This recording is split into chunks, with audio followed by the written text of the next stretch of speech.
Oh, good. So we are live on Facebook, YouTube, Instagram, and TikTok. And as usual, put your questions on the chat and I'll be more than happy to address them. So, of course, if you have any questions regarding immigration, I'll be more than happy to address them for you. We are on a limited time today. I do have to end this in about 25 minutes. So if you have questions, just put them in and I'll address as many as I can. If not, you know the drill, just put them in the chat and later on put them on my profile and I'll address as many as I can if I have the time. All right, so let's see. Today, I want to address a couple of things significantly since we are in August. Unfortunately, the visa bulletin changed. So what does that mean? It means that for both certain categories on family-based and on employment-based, priority dates have retrogressed. Visa for certain categories have retrogressed. So what does retrogression mean? It means that for certain categories, certain relatives or certain employees from certain countries will be severely affected. For example, spouses of permanent residents could be waiting for 5 years before they can come to the United States, depending on their priority dates. And for example, employees from India, they are significantly affected. It retrogressed an additional 3 years to 4 years, and it was really, really, really bad. So for those individuals, what I always suggest, do not despair. It's 1 second. If you do have an immigration attorney, please contact your immigration attorney and talk to them. Sometimes there are additional options, okay? For example, depending on your country, not for India, unfortunately, but for example, Colombia and so on, there are humanitarian parole options that have become available. And at the invitation of Department of State, you might have an option to come here on humanitarian parole if your application has been pending for so on. No, you cannot initiate that in certain instances on your own, but in some instances, depending on your particular category, your particular country, your particular situation, you might be eligible to bring your family member here sooner rather than later, okay? So don't always think that, oh my God, it's 5 years and I have to wait 5 years. Sometimes there are ways to bring them here. Sometimes there are not.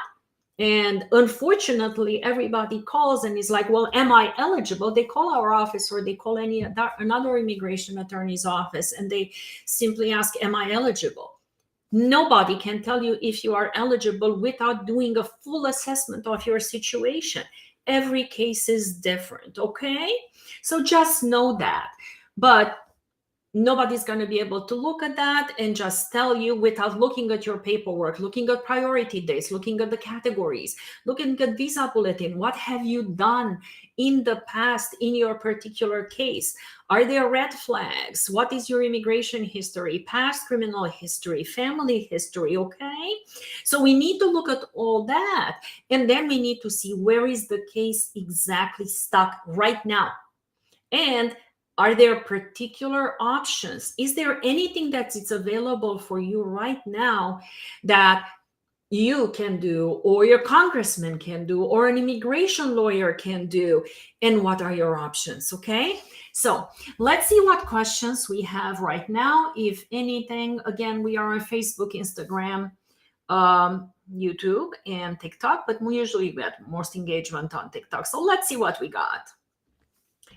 Is it possible to get waiver for 2 illegal entries when applying for residency permit? Sometimes yes, sometimes no. How much unlawful presence was accumulated before and after those illegal entries? Okay, do you have over 1 year of unlawful presence? Because if you do, you might have a problem. But yes, in some cases, there is a way to waive it. It also happens, depends on when those illegal entries occurred. Did they occur before 1997, after 1997? Were they really illegal entries, or they were called what is called the Quintalan entry? Okay, you don't know that. Okay, that requires actually a full analysis. Okay, but yes, in some instances, it's possible. It's not even as much as the illegal entries, as much as the unlawful presence, the dates, the type of illegal entries, were you caught, were you not caught, were you turned around. A lot of things can make a difference on whether you are allowed or you're not allowed. Okay, let's see what other questions we have. How long is the wait for I-485 to get approved after biometrics from a citizen spouse? Oh, that's the $1 million question. So it really depends. Okay, where do you live? So Darwin, tell me first where you live. Okay, and then I'll be able to tell you more about that. So after you had your biometrics done, generally speaking, depends on how fast does your local office move. Okay, the decision is made at your local office. It is very seldom made at the lockbox that received your application. So the first thing, they get your application, then they're issuing a receipt, they send you an appointment for your biometrics, and once they get your biometrics, they say, okay, we are actively now reviewing, we don't need anything from you, now you wait. So it really depends. If you are, for example, in San Francisco, it might take a few years. If you are in South Florida, it depends where you are, it might take 4 months. Okay, they might decide to actually call you for an interview, or they might decide to waive the interview. The decision, it really depends on the amount of evidence that you submitted when you submitted your initial application, how complete was your application, and how the officer feels that day. Do they feel like waiving your interview, or do they feel like actually calling you and your spouse for an interview? Okay. Can you talk about an illegal immigrant who came with visas, please? Well, let's talk about that first. What is an illegal immigrant, and what is an immigrant who came with a visa? I don't know what an illegal immigrant is, so I can't really address that question. Are you talking about a visa overstay? What are you talking about? I don't know what that means. Okay. Maya, internet says I need to live in the US for 5 years, but with a visa, I can only stay for 6 months.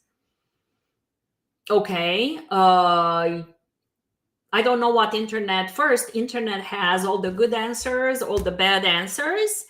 And in order for you to actually get legal advice, you should contact an immigration attorney who can advise you based on your goals. What is it that you are trying to achieve?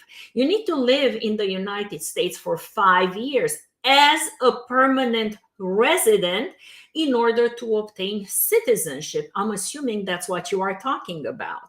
So you need to obtain permanent residency first in order to obtain citizenship after 5 years.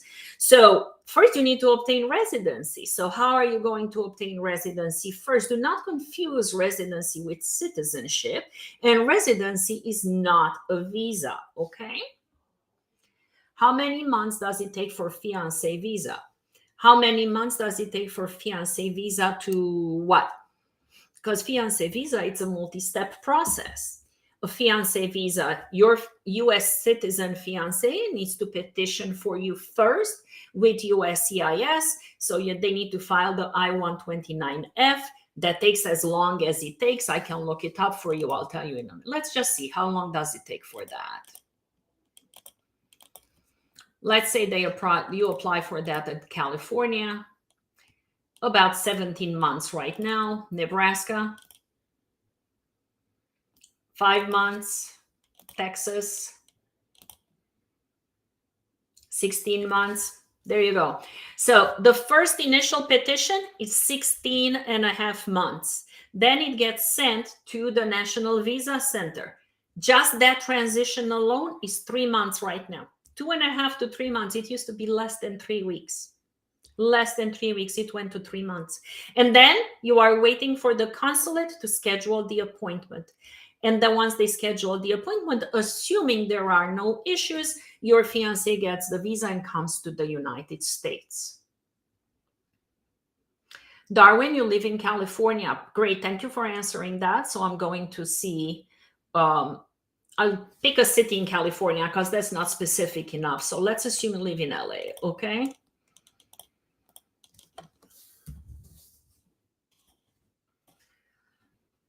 So in Los Angeles right now, they are saying is 15 months from the time of your application, okay?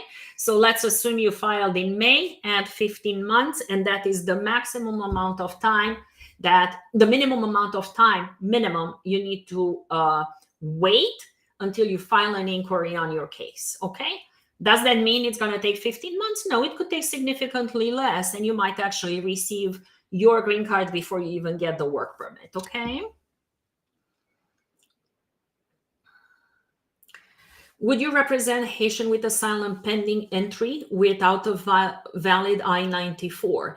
Yes, we represent Haitians with asylum pending all the time, okay? We actually have people on staff who speak Haitian Creole.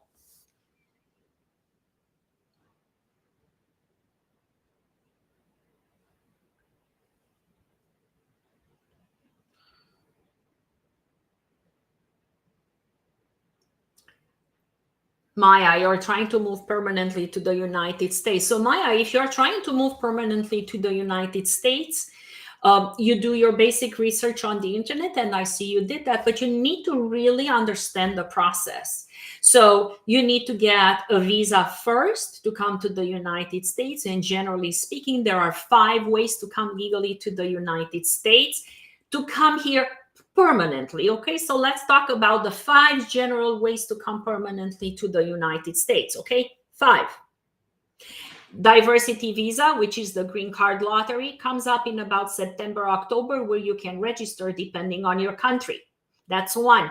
Second, if you are already in the United States, you can try to apply for asylum depending on the country of origin, if you have been persecuted or you have reason to believe that if you were to return to your country, you have a fear of persecution based on certain criteria, okay? Third one is family-based. If you have U.S. citizen or certain permanent resident relatives, immediate relatives, generally speaking, parents, spouses, or children who can petition for you, then they can petition for you and you become a permanent resident in the United States. Of course, there are certain criteria and restrictions. Then if you obtain employment through a U.S. employer who is willing to petition for you. And the 5th one is as an investor. Those are, generally speaking, the 5 ways to come to the United States. So you need to obtain those first. And then once you have that, you become a permanent resident. And after you have been a permanent resident, you need to wait 5 years and become a citizen. You are in Azerbaijan. Maya, if you don't mind me asking, how far did you go in school? What is your level of education? There are certain instances, and we have been very successful with those, in which individuals with very high levels of education, master's degrees, PhDs, and so on, we have been able to get them permanent residency with an EB1 or EB2 national interest waivers, where they do not need an employer to sponsor them, as long as they show that it's in the national interest of the United States to become permanent resident. So if you tell me your education and experience after your degree, the level of education that you have, we might be able to see if you qualify for such a visa where you do not need an employer, okay? So let us know. Carla, Your date is December 2022. Its case is at NVC. I got a letter on December saying they'll use previous biometrics since nothing. Okay, so that's it. If they'll use prior biometrics, that's fine. So, Carla, what kind of application do you have if your case is December 2022? What kind of case? Ahmed, is K1 fiancé visa better than getting married? It really depends. Okay, it really depends. It depends on the country. It depends how difficult it is for your spouse to get a visa, how long you have been together. It really depends on the consulate. Okay, every single consulate has different rules. Some of them are faster on fiancé visas, some of them are faster on spousal visas. So you really need to work with an attorney who knows your consulate very well.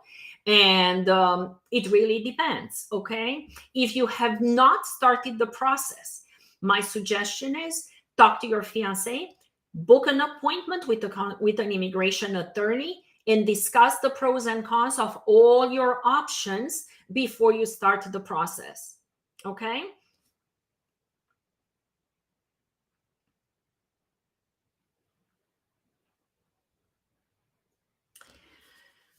Okay, Mila Mercado, I have a brother who has a tourist visa. I'm a US citizen, but was able to put a petition for him. If you are a US citizen, you want to sponsor a spouse, it really depends on the country that your brother is from. The petitions for siblings, brothers and sisters, are the slowest, okay? So if we look at the visa bulletin, let's just see. Okay, since we are here, might as well. I'll tell you guys, okay? So for August 2023, the visa links, which is the slowest category. Let's see. So they are now F4 category. They are now processing applications with priority date of 2007.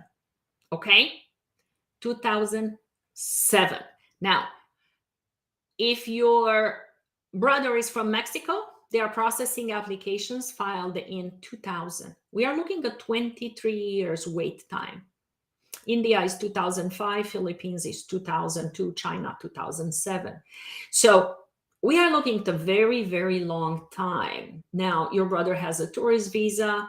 So if you put the petition in, he can still travel back and forth on a tourist visa. But based on your petition, he will not get residency for a very, very long time. You might want to have your brother set up and consult with an immigration attorney, discuss other options, okay? Will it be harder for someone to remove conditions when you got inadmissible before? If you were inadmissible before you became a permanent resident, and then you became a permanent resident. When you became a permanent resident, the government actually admitted you. So that means the issues of inadmissibility no longer apply. They already admitted you. Removing conditions, okay, I'm assuming you are still talking about a marriage. Okay, that's the only, it's either that or investor. So I'm assuming in case of marriage, we are talking about removing conditions. You have to prove that at the time you entered into the marriage, you entered into that marriage in good faith. Okay, and that is the main thing that you need to prove, that at the time you entered into the marriage, you entered into that marriage in good faith. Okay, so do not discuss that. They're not going to look again at your reasons for inadmissibility. Okay, now if you are looking at removal of condition and you still don't have the first green card, that's another story. You need to worry about the first things first. Okay.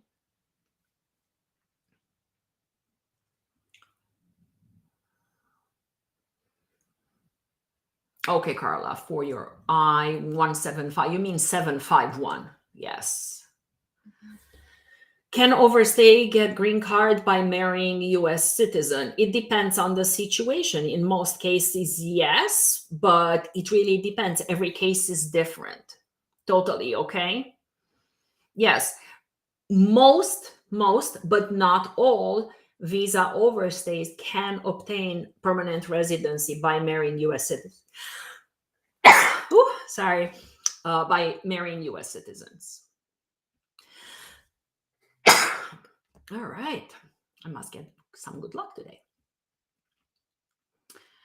No wife and child, drive by himself. Yes, Mila, even better if he doesn't have a wife and child. Seriously, book a consultation.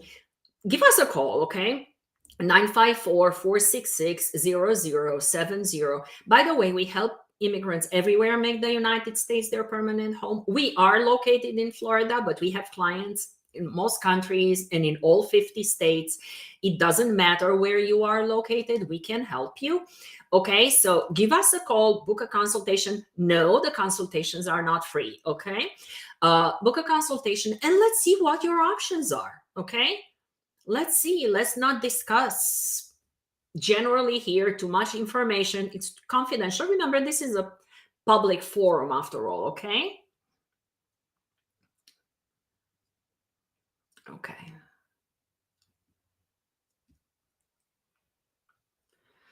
All right, let's see. Is USCIS still using the 90-day rule for AOS? Oh, absolutely. Yes, Carlos. Thanks for asking. Yes. So for those who don't know, the 90-day rule means, okay, is there a presumption of immigrant intent when you get married, okay, within the first 90 days of entering the United States? So, for example, if you're entering the United States and you get married too soon, the government is going to think you enter the country just for the reason of entering the United States and getting married, okay? So, don't do that. Great, Carla. Good. U.S. citizen applied for me. I enter legally. Fantastic. Good.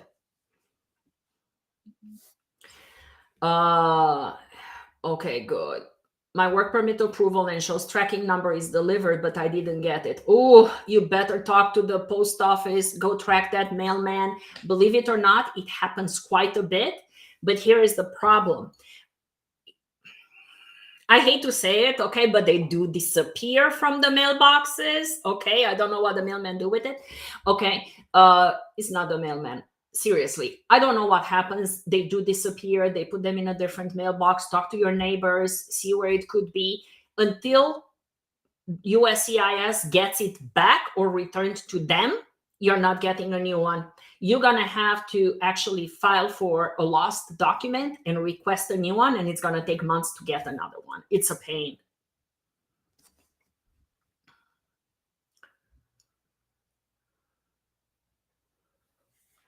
Great, Carla. That's a good category. Good.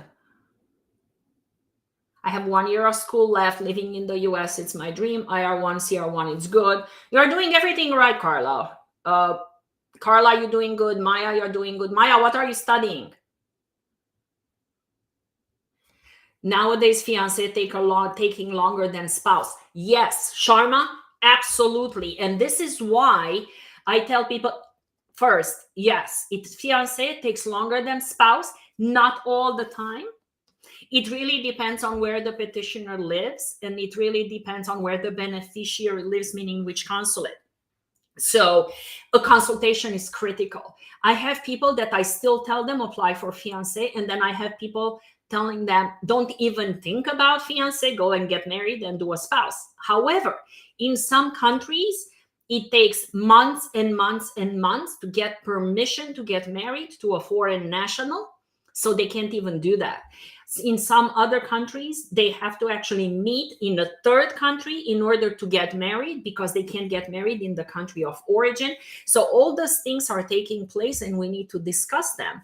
Also, is the marriage valid in that place for US immigration purposes? So it's not as easy as you guys think, oh, I'm getting married. Okay.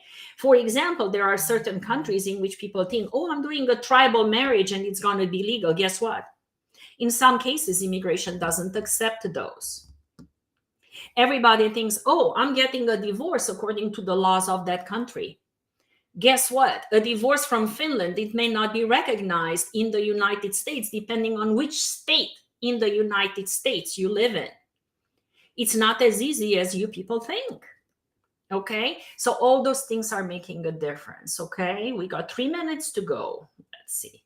Can my siblings visit with my green card holder parents with tourist visas? Absolutely. If my husband filed for a U visa for me, then later filed 929 while the U visa application, will the U visa application be canceled? It depends. It could be. Probably not though. How much fee for consultation? It depends on the type of consultation. It could be $299. It could be $500. It depends. Combo card, can I go out of the United States and come back without the complication? It depends on the combo card. It depends on the combo card. Does it have one entry, multiple entry? When does it expire? Do you have the C09P? What do you have pending? What is your entire history? Because sometimes you can get the combo card, it could be approved, and I could still tell my client, do not travel. It depends on your history. And sometimes I tell them, please leave, because I need you to leave in order for me to do the next step in your case. It all depends on your history. So Cesar, I'd love to give you that answer, but I cannot.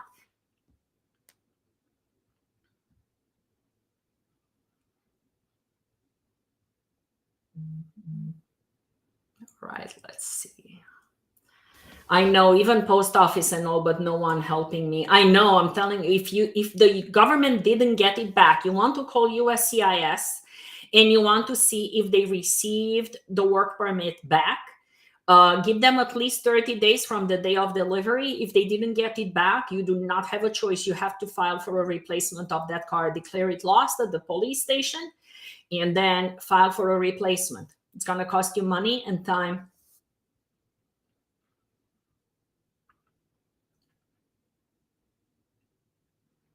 All right, Cesar, great. C09P, good, but I still don't know anything about your history, okay? I still do not know what your immigration history is. I don't know what you're trying to do. I'm assuming it's just regular adjustment. And let's assume everything is super squeaky clean. You never overstayed. You never had a day of unlawful presence. Let's assume none of that, and you are squeaky clean, okay? In that case, yes, you can travel.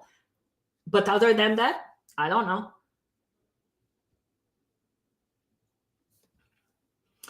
Can your priority date on your VAWA approval be different for green card if filed concurrently? It shouldn't, but it depends. How different could it be? A few days if you filed at the same time?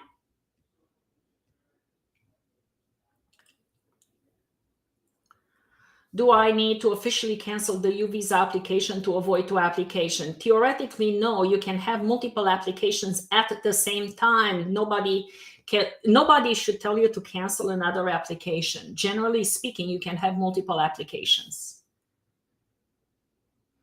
I have been rejected 5 different countries' visas. This is a very negative impact for my future. You still have to disclose them.